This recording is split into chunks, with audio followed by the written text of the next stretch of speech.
Hey guys, Justin here, Two Stall Garage. Welcome back. Today we're talking about some industrial tire assemblies. These are going to be 18 by 8.5-10 for John Deere 1023E, 1026R, and 1025R. These are by Mower Parts Group, but I bought them at Walmart. We're going to see if they work. As we go through this video today, I'm going to break down what the size means, what the difference between turf and industrial tread, load ratings are, etc., how to install them. Let's break down the size first. 18 inches, it's the overall tire diameter. 8.5 is the width of the tire. And then 10, the dash 10 is the inch size for the rim. It's the diameter. So this tire right here mounts on a 10-inch wheel, which is right here. You can see this is the flat one. This is the one that we took off. This is the old OEM style from John Deere, originally on the tractor when it was purchased in 2013. You get to see what the non-OEM one from Walmart looks like. Most of these are marked NHS, which means not for highway service. They're built for low-speed tractor work, stuff like that, off-road driving. You get your bigger ones that go on the back as well. This is going to be your front wheel tires. And this is the R3, which is the turf tread. These are designed for just mowing. It protects your yard. They're wider and they're much less aggressive, obviously. Don't mind the heater that comes on. R4, moving into that. R4 is an industrial. It's most common for tractors that have loaders. Industrial tread, it's what most people upgrade the front wheels to if they're doing more difficult work than mowing. You got deeper lugs, stronger sidewalls, and they're better for obviously off-road work, heavier jobs type stuff. R1 is an agricultural tread by title. It's more aggressive. It's best in the mud and soft soil. It's not common for the front wheels for compact or even subcompact tractors, which is what the John Deere 1023E over here is. So boil it all down. R3 is lawn friendly. R4 is heavier work, needing traction. One more thing to consider is the ply rating. These typically come in 4-ply, 6-ply, or ultimately 8-ply versions. The higher the ply means the stronger the sidewalls are, and the higher load capacity that you guys can do with your tractor. And it matters if you're running a front end loader. We do have a loader on this. It's the H20 loader on the John Deere 1023E. We've been running the turf tires for a while now. They're fine until we did some construction work with them, and we punctured them, and these are ready to go by the wayside. 5-bolt pattern. These are going to fit right on, direct fit. The ones that I bought from Walmart are going to replace this tire directly. I did go with a more aggressive tread though, as you've probably seen from the thumbnail. That's enough talking. Let's go ahead and get right into this. Thanks for being here, by the way. Welcome back. If you're new here, Justin, Two Stall Garage. I'm going to put the link where I bought these tires from down in the description. They come as a wheel tire combo or rim tire combo if you're old like me. Older, but not old. Show you what I got going on today. I bought these and I had them shipped out, and I think they were about $300 on the nose. Could be wrong. I'll put the picture right here. Boom. That's what they were. Let's unbox this. Let's be very careful not to puncture anything because we want these to last. Might be up against, going against the grain already, if you will, but we'll find out. I don't remember where these were sourced. Maybe in that picture that I shown, you could tell where they were sourced from. It's supposed to be a direct fit solution for your John Deere 1023E, John Deere 1025R, John Deere 1026R.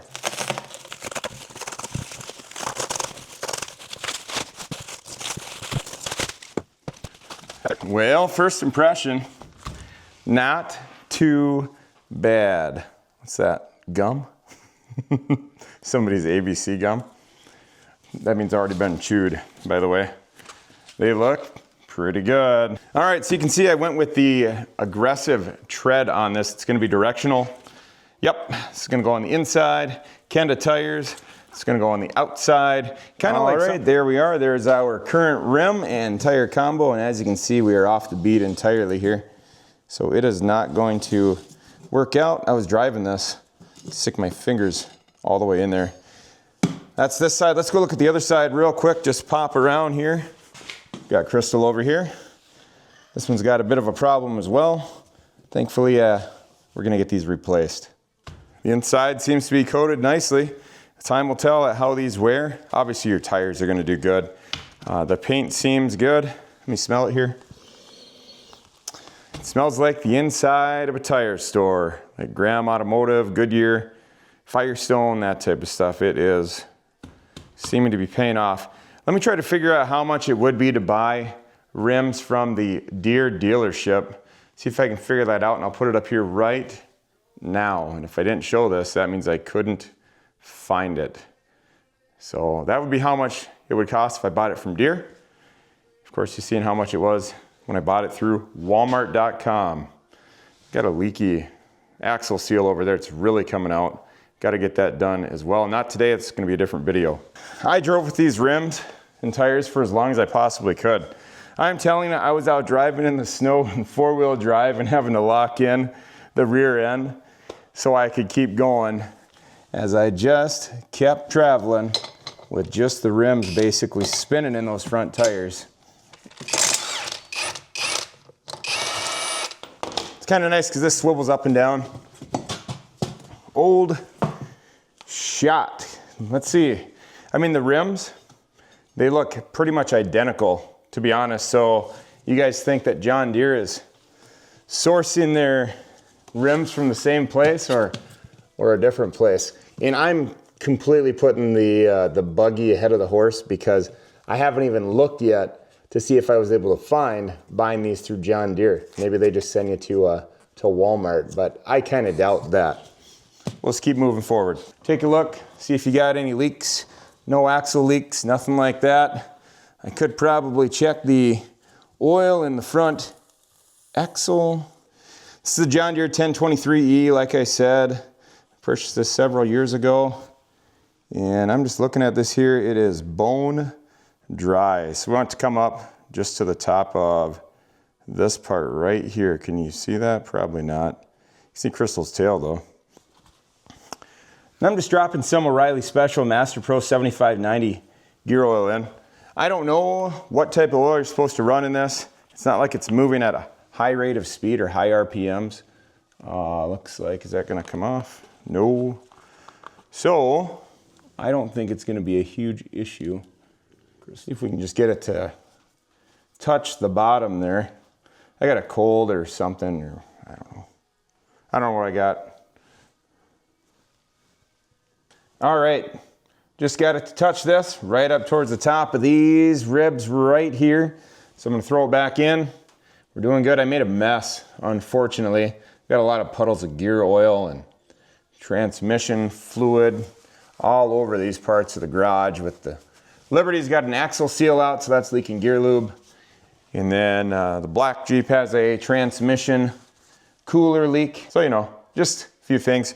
And the back of this thing is just leaking all over the place. It's got an axle seal as well. We're gonna replace that shortly. We have to. It's leaking real bad. I'm glad we don't have any leaks up here, although it kind of makes you wonder why that front fluid was so far down.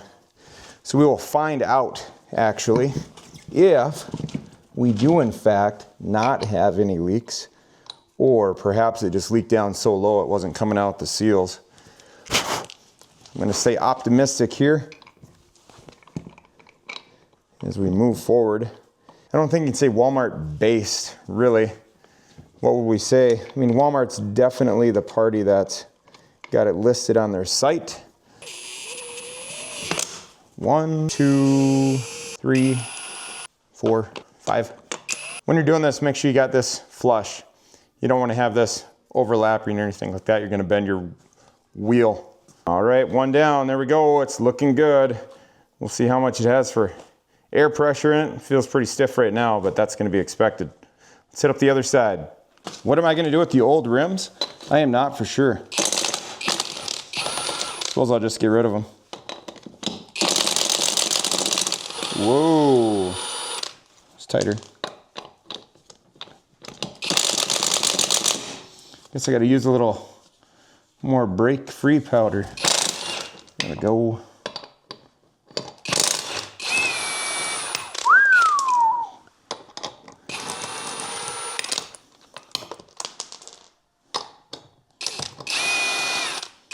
Light speed. Drop it.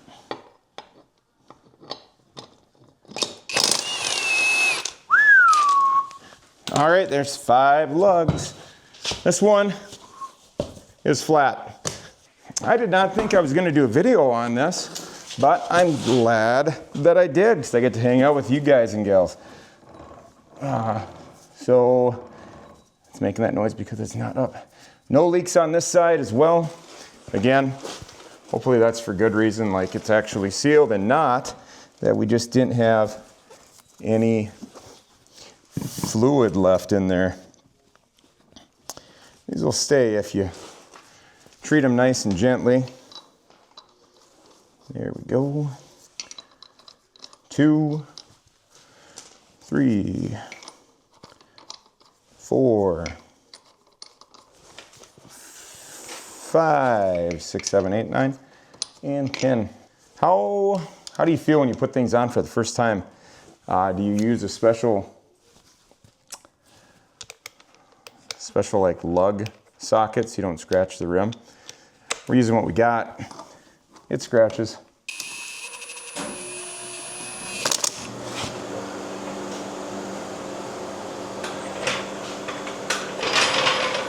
All right, got air in the tires, and they're looking pretty good. I can't complain. There we are, one side. I filled them up to 20 pounds each. I think that's gonna be good for what we're doing. However, if we start doing some heavy lifting, this is gonna be from cleaning out chicken coop type stuff. If we fill that bucket up, these are probably gonna need 24, 25. 25 would be a good solid PSI, because 36, wasn't it 36? It was a max PSI. So I'm gonna fire this up. We're gonna move Crystal from the seat. We got a full tank of fuel. I did fill up the rear end as far as the hydraulic transmission fluid. This is all from that leaking axle seal right there. We're gonna take that out soon. I gotta get the parts, but until then, Crystal, I have to go out. I gotta plow some snow, okay? All right, I gotta get you down there, kitty. Crystal likes to sleep on this. I don't know why. She doesn't like to move, you guys. I'll put her up here in her toolbox. It's too cold out there, guys. I don't think I'm gonna bring you out. Tell me what you're working on. Tell me if you're having struggles with it. Procrastination, no shame. Budget life, you gotta buy something from Walmart that maybe you should have bought from the John Deere implement. No judgment, okay? So I'm gonna go out. We'll fire it up and back the tires, back it up. See if the tires blow out in the first 5 feet. We should probably fix this sometime too.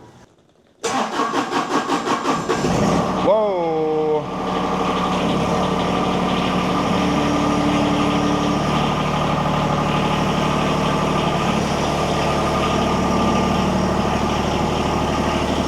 Well, they're rolling.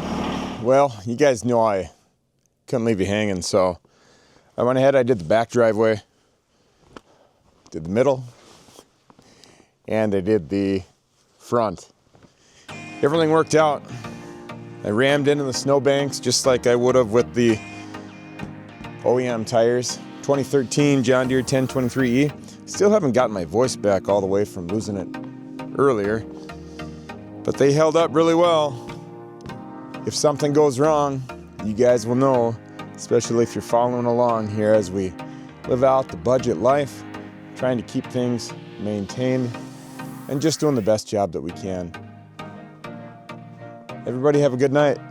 From our garage to yours, we'll talk to you again real soon. Bye-bye.